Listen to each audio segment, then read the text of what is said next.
Véritable success story de la radio Espace Guinée, les Grandes Gueules, détentrices des meilleurs scores radio en Guinée, de la meilleure émission talk show, a donné le créneau horaire du départ au bureau et du retour à la maison, récoltant depuis des années consécutives le titre d'émission la plus écoutée en Guinée, toutes catégories confondues. Un grand total de plus de 5 millions d'auditeurs ont été fidèles au talk show Les GG, diffusé jour après jour sur toutes les stations du réseau Adafo Média de 9h à 10h30, un exploit qui restera longtemps dans les annales de la bande FM en Guinée. Merci de nous rejoindre dans la deuxième partie de cette émission. Encore 30 minutes à passer ensemble. Dans un instant, si tout va bien, on va essayer de prendre donc la réaction de monsieur Kalemoudou Yansane après la décision qui a été rendue hier par le tribunal de première instance de Mafanko. Le tribunal de Mafanko donc qui a validé l'élection de son challenger Mamadou Bartos Camara à l'issue de l'élection du 7 février dernier. Les avocats de Kalemoudou Yansane donc annoncent qu'ils vont saisir la Cour de justice de la CEDEAO. Comment lui-même, le principal concerné, réagit-il à cette décision du tribunal de première instance de Mafanko et que compte-t-il faire désormais? On lui posera la question dans un instant. Et cette question donc en débat, la CAF a-t-elle officialisé l'attribution de la CAN 2025 à la Guinée? Le ministre de la Culture, des Sports et du Patrimoine historique croit le savoir. Il a d'ores et déjà soumis au gouvernement, c'était hier donc en conseil des ministres, l'examen d'un projet de décret portant à création du comité national d'organisation de la Coupe d'Afrique des Nations de football senior 2025. Le ministre Sanusi Bantamasso explique que cette attribution est consécutive au récent glissement de calendrier survenu suite au retrait au Cameroun de la CAN 2019. Dans un instant donc, on va essayer de joindre M. Fodeba Isokera, secrétaire général du ministère de la Culture, des Sports et du Patrimoine historique. Et cette démission de M. va-t-on appeler d'ailleurs démission de Joseph Baka Sandouno. Il était tête de liste du bloc libéral à Guékedou. Les raisons de ce départ, on essaie donc de lui poser la question tout à l'heure vers la fin de notre émission. On revient avec vous, Kylian. Alors, on était en train de parler de ces conditions assez particulières d'attribution de la CAN 2025 qui revient désormais à la Guinée. J'étais en train d'expliquer les raisons qui ont prévalu à la démission de ce membre du bureau exécutif de la CAF en la personne de Moussa Biliti. C'était le 1er février 2019.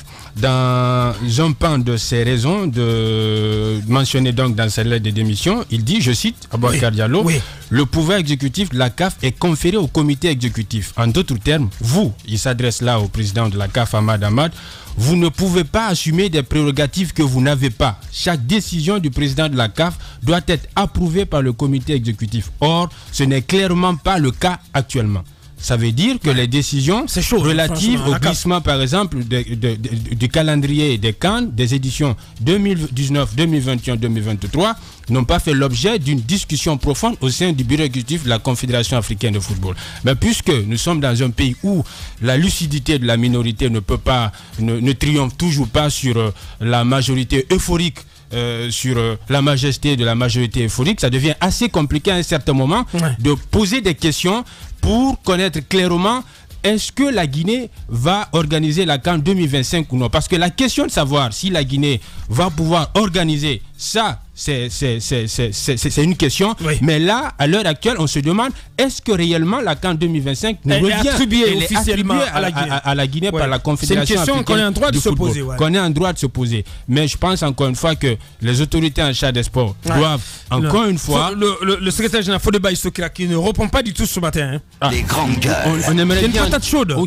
C'est vraiment une patate chaude, encore une fois, parce que, encore une fois, il n'appartient pas à un membre du comité exécutif d'attribuer une Coupe d'Afrique des Nations à un pays. Récemment, on a écouté le ministre Bantamasso sur... Est-ce que cela voudrait dire, parce qu'il y a quand même, je ne sais pas, pour la Côte d'Ivoire par exemple, peut-être le Cameroun aussi, c'est le même président qui a fait ces annonces. Je crois en Côte d'Ivoire, c'est après avoir rencontré aussi Ouattara qu'il a fait l'annonce comme quoi en 2023, la CAN se jouerait de ce côté. Est-ce qu'on peut émettre le doute sur les différentes CAN ou bien c'est pour la Guinée seulement il y a le flou? Je pense bien que c'est pour la Guinée qu'il y a le flou. Ouais, c'est seulement pour le cas de la Guinée. Parce que pour le Cameroun, par exemple, et pour la Côte d'Ivoire, les deux pays avaient officiellement bénéficié de cette CAN officiellement par un dossier de candidature. La Guinée, en 2014, nous, on avait candidaté soit pour l'édition 2019 ou pour 2021. Malheureusement, on est revenu bredouille de la CAF. Issa Hayatou, à l'époque, pour celui qui connaît les relations assez profondes, séculaires qu'il entretient avec la Guinée, a dit la Guinée était un pays d'une tradition sportive. Exactement. Vous ne pouvez pas retourner bras ballants, bredouille à la maison. On va vous donner une candidature à main levée.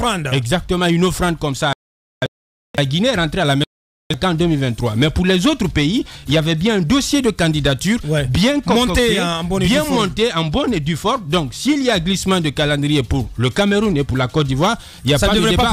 Ça ne devrait pas poser débat. Mais pour nous, pour la Guinée, où il n'y a pas de dossier de candidature, où il n'y a pas une candidature manifeste, où il n'y a pas une volonté politique manifeste, je pense qu'il y a bien lieu de se poser des questions, de s'interroger sur l'authenticité, mais aussi surtout sur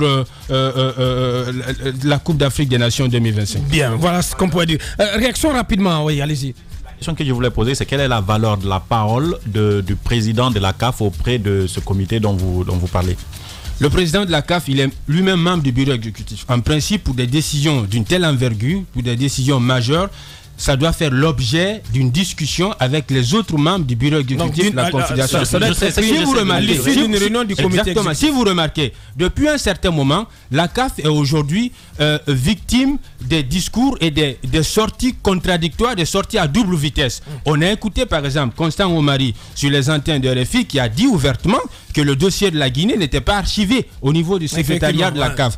Et 24 heures après, il se dédie chez nos confrères de TV5. Ahmad sort pour tenir une autre déclaration. On comprend absolument plus rien ce qui se passe au sein de la CAF. On se demande bien où est passée la cellule de communication de la Confédération africaine de football. Est-ce qu'on aura la CAN 2025? Vous avez suivi les explications de Paul. Ça vous inspire quoi, Mohamed Mara?